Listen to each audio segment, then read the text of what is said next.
গতকালকে হচ্ছে আমরা যখন আমাদের জায়গা থেকে জানতে পারি যে সাতপন্থীদের স্টুডেন্ট যে গ্রুপগুলো রয়েছে তারা সচেতন ছাত্র সমাজ বা এরকম একটি নাম দিয়ে আসলে আমাদের প্রধান উপদেষ্টার যে বাসভবন অর্থাৎ যমুনা এটি ঘেরাও করার কিংবা এর সামনে অবস্থান কর্মসূচি নেওয়ার একটি পরিকল্পনা করে, তখন আমরা আমাদের জায়গা থেকে তাদের মধ্যকার যে সমস্যাগুলো এই সমস্যাগুলো সমাধানের জন্য দুই গ্রুপের তাবলিগের অর্থাৎ সাতপন্থী গ্রুপ এবং জোবায়েরপন্থী যে গ্রুপ এইগুলোর মধ্যে তাদের মধ্যে যে বিভিন্ন রকমের সমস্যা চলছে এগুলোর জন্য একটি যৌক্তিক উপায় সমাধান হয়, এটির জন্য আমরা প্রথমে গতকালকে রাত 12টার দিকে আমাদের জায়গা থেকে বিশ্ব অর্থাৎ আমাদের টঙ্গীর যে পশ্চিম সাইডে যে মসজিদটি রয়েছে ওই মসজিদের ওইখানে যাই যেখানে সাতপন্থীরা এখন অবস্থান করছে।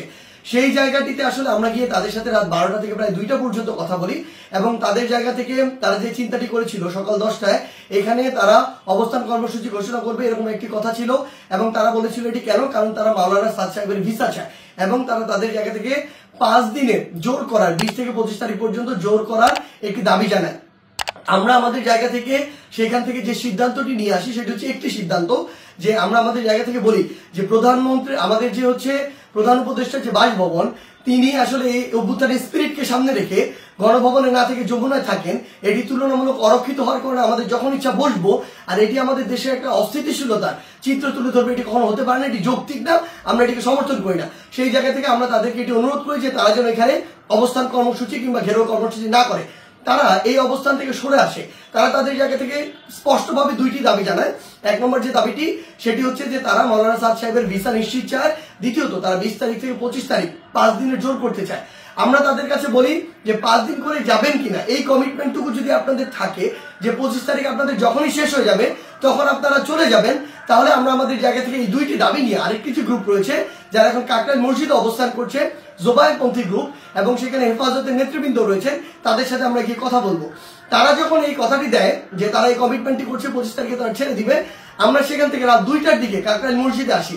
সেখানে আমাদের জোবায়েরপন্থীদের যারা মাওলানা রয়েছেন যারা সিনিয়র নেতৃবৃন্দ রয়েছেন তারা ছিলেন, হেফাজতের যারা সিনিয়র নেতৃবৃন্দ মাওলানা মাদুনুল হক সাহেব মাওলানা মাহফুজুল হক সাহেব তারা ছিলেন, সকলে ছিলেন।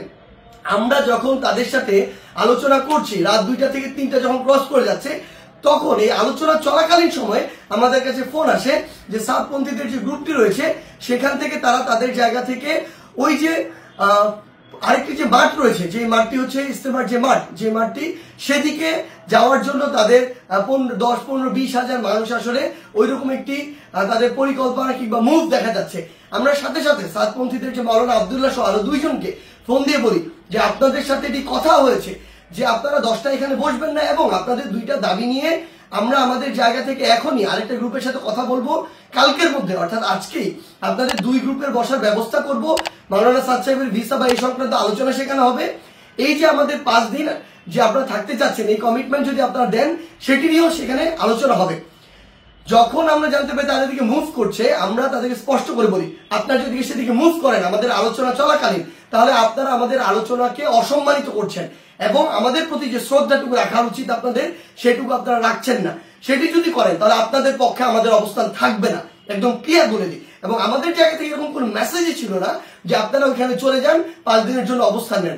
এটা কোনোদিন আমরা একটা প্রতিনিধি দল কখনো বলতে পারি না। এটা পুরো একটি সরকারের বিষয়, মন্ত্রণালয় বা উপদেষ্টাদের বিষয় এবং প্রশাসনের সামগ্রিক একটি ডিসিশন। ইভেন গাজীপুর মেট্রোপলিটন পুলিশের ডিসিশন দেওয়ার কেউ না। সেই জায়গা থেকে তারা এইসব কোনো কিছু তোয়াক্কা না করে যেটা হলো যে সেখানে এই দখলের বিষয়টিতে সেদিকে চলে যাওয়া হলো এবং ফাইনাল এখানে একটি সংঘর্ষ ঘটলো, যেই সংঘর্ষে 3 থেকে 4টি প্রাণ আমরা হারিয়েছি। আসলে সবচেয়ে গুরুত্বপূর্ণ কথা গতকালকে আমরা তাদেরকে বলেছি যে তাবলিগের আসলে আপনারা যেই কাজগুলো করছেন এগুলো তাবলিগের স্পিরিটের সাথেও যায় না, এগুলো ইসলামের মুসলিমের স্পিরিটের সাথেও যায় না, কোনো কিছুর সাথে যায় না। এখানে আপনাদের ব্যক্তিগত গোষ্ঠীগত কোনো জিনিসের মানে বহিঃপ্রকাশ আপনারা এখানে ঘটাচ্ছেন, ক্ষোভের হোক দ্বন্দ্বের হোক এই বহিঃপ্রকাশগুলো ঘটাচ্ছেন। এবং সবচেয়ে গুরুত্বপূর্ণ বিষয় হচ্ছে যে জিনিসটি হয়েছে এখানে এটা সম্পূর্ণ অনাকাঙ্ক্ষিত এবং আমাদের মতের বাইরে গিয়ে এই বিষয়টি আসলে গতকালকে সেখানে হয়েছে এবং আমাদের আলোচনাকে শ্রদ্ধা বা সম্মানটুকু জানানো হয়নি এবং আরেক পক্ষের সাথে আলোচনা চলাকালীন সেখানে এরকম আক্রমণ এবং রক্তাক্তর ঘটনা ঘটেছে।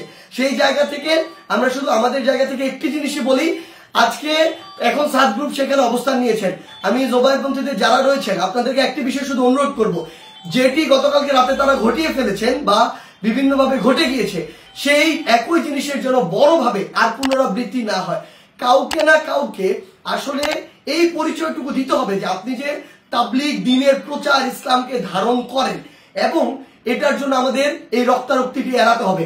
আমরা যেন এই মনে না করি যে এখানে জীবন দিয়ে দিব আর শহীদ হয়ে আমি জান্নাতে চলে যাব।